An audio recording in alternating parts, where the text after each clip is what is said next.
There are goodbyes that don't just close a chapter, they erase the language in which that chapter was written. You didn't just lose someone. You lost the version of yourself who still believed in love as sanctuary, who thought shared mornings meant destiny, who trusted in the sacredness of a gaze. This version of you didn't love blindly, she loved symbolically. Each touch was an omen, each silence a message. Love was never just emotion, it was how your soul spoke to the universe. But then they left, and with them the symbols broke. The sacred became fragmented, the compass silent. Carl Jung would call this a rupture in the psychic self, a collapse of the internal temple where archetypal figures like the lover once lived. Bruce Lipton might say, your cells memorized their presence as safety, and now your biology flinches at every echo of intimacy. Because the body doesn't differentiate between memory and reality, it only recognizes what it survived. So no, this is not just romantic grief, this is spiritual amnesia. Who are you now that the idea of love feels like walking into fire? Who do you become when your soul no longer recognizes its own language? And perhaps the deepest question, if love was once your compass, what guides you now? There are losses that don't echo just in time, but in the very structure of meaning. It wasn't only their presence you loved, it was the way their existence stitched reality into something coherent. Their gaze was an anchor, their voice, a thread weaving mornings into belonging. The simple ritual of waiting for a message was, in truth, a sacred practice in hope. They didn't just offer affection, they offered a rhythm to believe in. So when they vanished, something deeper than your heart collapsed. It wasn't just the grief of missing someone, it was the betrayal of everything you once called sacred. In Jungian language, this is more than pain. It is the symbolic rupture of a psychic archetype. The lover wasn't just external. They held a space within you that now echoes with absence. And this absence is not passive. It moves. It invades silence. It makes ordinary moments feel like fragments of a dream that once made sense. You don't cry for the person. You cry because the compass you trusted, love as orientation, presence as purpose, no longer works. There's no map for this kind of exile. Only the soul whispering faintly, through dreams, through memories, reminding you, you are still here, even if the belief that once held you is not. There are phrases that sound like truth but echo as guilt inside a grieving soul. You must love yourself first. How often that sentence becomes a mirror that accuses rather than heals, as if your wound were proof that you failed some inner test, as if needing love from another were a flaw rather than a reflection of your humanity. Jung never taught that the self is found in isolation. He taught that we discover who we are through relationship, especially through the sacred alchemy of projection. The other, in their mystery and nearness, awakens parts of us we didn't know how to access alone. So no, it wasn't that you didn't love yourself enough, it was that love opened a doorway, and now the door is closed. And what aches isn't lack of self-worth. It's the sudden silence where once there was music, the part of you that only sang in the presence of that bond.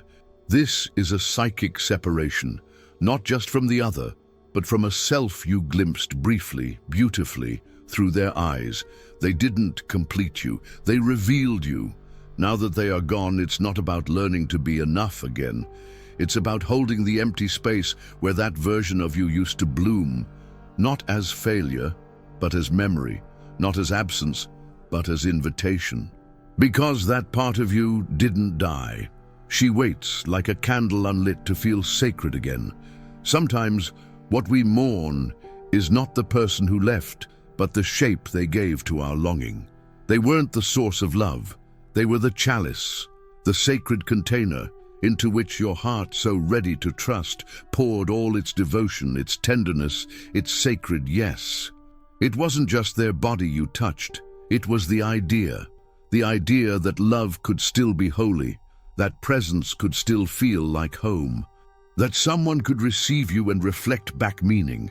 And now that the vessel is shattered, the belief has no place to rest. The wine is spilled, the altar is broken, and the soul stands in silence, asking not for them to return, but for something to carry love again. Because love never truly resided in them. It resided in the way you chose to believe. And what hurts isn't just the loss of their arms, but the ritual that made your soul feel seen. This is the sacred mourning of the mystic, not of the lover who lost their beloved, but of the believer who lost their temple. And in this emptiness, a quieter voice begins to stir, not asking to replace the vessel, but to remember the water, because the love was always yours. Even if, for a time, it needed a form to believe in, there is a silence that settles after heartbreak. Not the silence of peace, but the silence of a body that has learned to flinch at hope. Bruce Lipton reminds us our cells record not just events, but emotional atmospheres. And when the atmosphere of love turns into pain, the memory becomes instruction. The body, once open, now shields. The heart, once trusting, now hides behind instinct.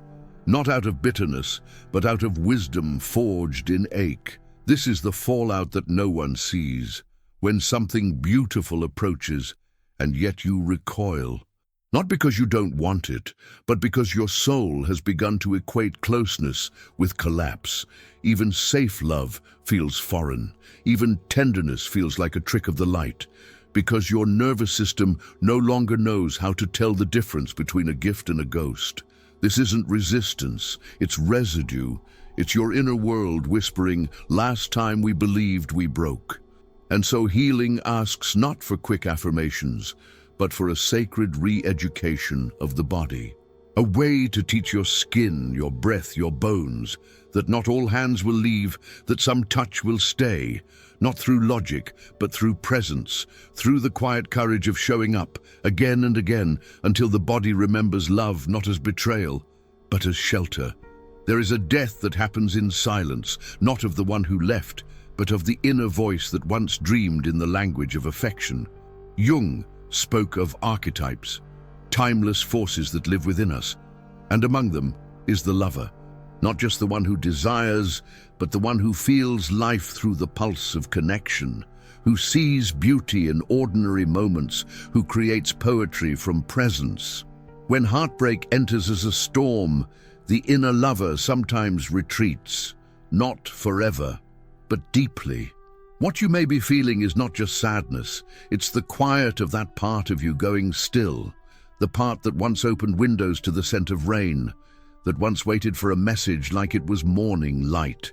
It may seem like you no longer believe in love, but perhaps belief still lives, only buried beneath the ashes of too many unmet longings.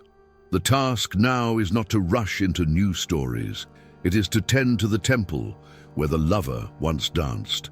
To sit in the quiet and say, "I remember you, I miss the way you made everything feel alive," because the lover within is not gone. She is waiting for trust to return to the soil, for the ground to stop trembling under her steps. And when she returns, it will not be to repeat what was lost, but to reimagine what love can mean when it begins, not outside, but within. There are truths that don't speak in words, but in symbols that visit when the conscious mind surrenders. Even when your logic says love is gone, your dreams may still carry messages written in a different alphabet. An alphabet where rivers mean rebirth, doors mean transformation, letters unsent mean love not yet understood. Jung saw dreams not as illusions, but as the soul's sacred compass, a nightly unfolding of what the ego tries to forget. And in heartbreak, dreams don't lie. They ache. They bring back the face you tried to erase. They offer stories where love survives in hidden form, not to confuse you, but to remind you that belief does not die. It shifts.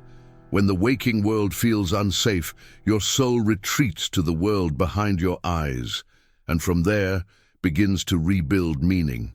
You may not know how to trust again, But your dreams already do. They're forming bridges between what broke and what still breathes beneath the pain. So if the night brings you images of reunions or strange symbols you don't understand, it may be your soul whispering, your love story is not over, it's simply remembering how to speak. Did you enjoy the content and it made a difference for you? Click on Super Thanks and support our work. There are moments when healing begins not with a revelation, but with the return of a forgotten gesture. She had loved deeply, and then she lost. After the divorce, silence filled her home like fog. The music stopped, the candles went untouched, the soup pot remained cold. It wasn't just her partner who left, it was the life that had once made love feel real. One day, in the stillness of a therapy session, her voice cracked as she whispered, "I used to believe in love when I made soup barefoot with music playing. It wasn't about food, it was about presence. The music was a portal, the warmth, a remembrance." And in that memory lived a truth. Love wasn't only in him, it was in the rituals she had shared with herself. So she returned to the kitchen, not for him, for the part of her that once danced there, laughing softly, feeling held. This is how love begins again. Not through dating, not through searching, but through reawakening the spaces where your soul once felt alive. And slowly, the lover within her stirred. Not because someone new appeared, but because she remembered how to show up for herself in the places where she had once believed love belonged. There are endings that don't break you. They reveal you. Maybe it wasn't love that left, but the belief that love must come from outside to be real. What if the ache isn't asking for a new face, but for a new foundation? Not in someone else's arms, but in the sanctuary of your own becoming. Jung called it individuation, a return to wholeness after fragmentation. And sometimes it begins when dependency dissolves and a deeper voice emerges from the quiet. I no longer need to be chosen to know that I carry love. The soul does not forget how to love. It simply stops outsourcing its worth.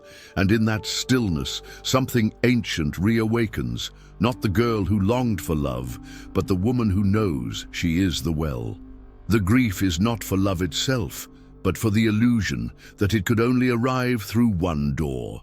Perhaps now you are being asked to become the love you waited for, to stop searching for altars and start becoming one, because you are not broken.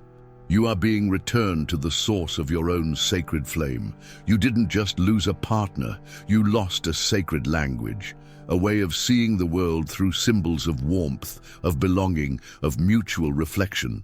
What aches is not only their absence, but the absence of the part of you who once felt safe inside love's embrace, the part who whispered to the stars with certainty, who trusted silences, who believed that being seen was not a risk, but a form of reverence. This isn't just grief, it's a spiritual exile from a version of yourself who knew how to love without armor. But Bruce Lipton reminds us, even biology can be rewritten. Even cells shaped by heartbreak can learn to dance again under new emotional skies. And Jung reminds us, the soul is not static. It moves toward wholeness, always, even through ruins, even through night. So maybe she, the one who once believed, is not lost. Maybe she is waiting, not in the memory of the one who left, but in the life you have yet to create, in the ritual you have yet to reclaim. In the morning where the light touches your face, and without knowing why, you begin to trust again. If you made it this far, comment, "Estoy despierta." Let the world know you are awakening not from love, but to a deeper kind of it, one that begins where belief was once broken and still chooses to love again.